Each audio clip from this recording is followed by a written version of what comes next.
Good morning. My name is Good Sam morning. Williams, and I am so happy to have the honor of interviewing you.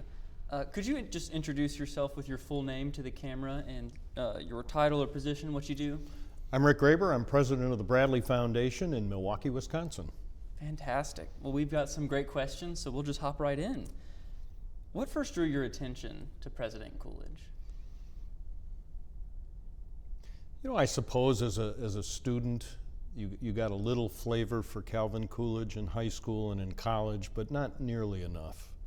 And I think this opportunity, the opportunity to work with Amity and her team to learn more about a very underappreciated president, I think has been enlightening for me and I think great for the audience here. You mentioned the underrated aspect of his legacy. I'm wondering what sort of themes might be underrated most about Coolidge?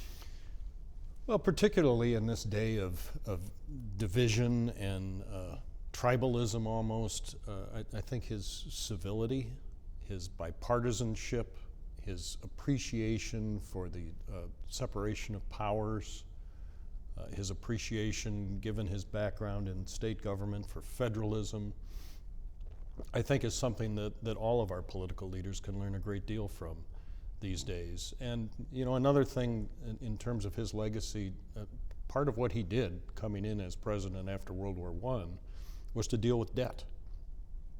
Neither Republicans nor Democrats these days are dealing with a very serious problem in this country, and that's getting our financial house in order. You and I have to balance budgets. Governors have to balance budgets.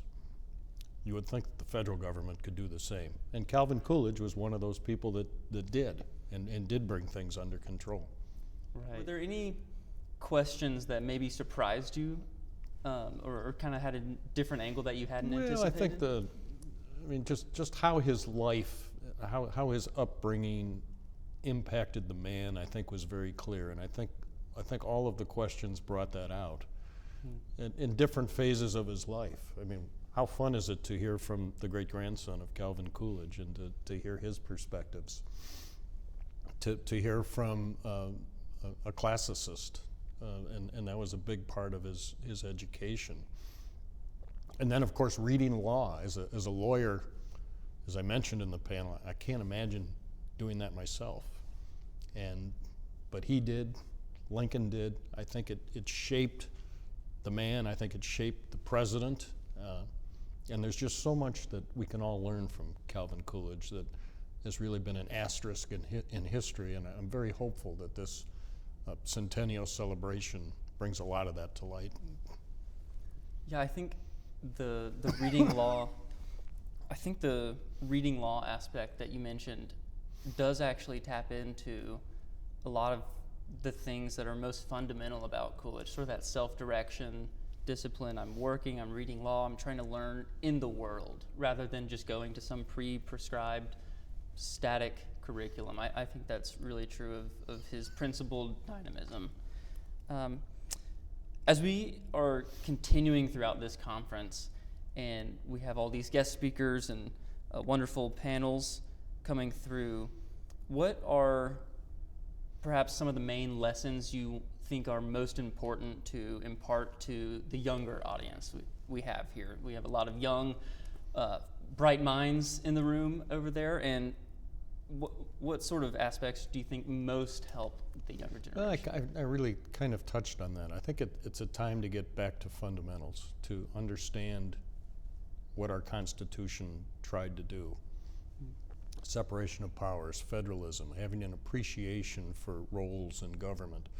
We talked in the panel about the role of Congress and the fact that Congress is not performing the duties that it was prescribed to do by Article 1. And I think it's a return to civility. I mean, I think we've lost sight of the fact that we're all Americans, that we live in the greatest country on earth where there's more opportunity than anywhere else. Right.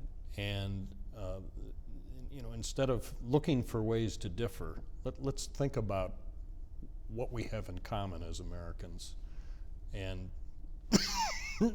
focus on that, celebrate that in a way that I think will be in the best interest of our country.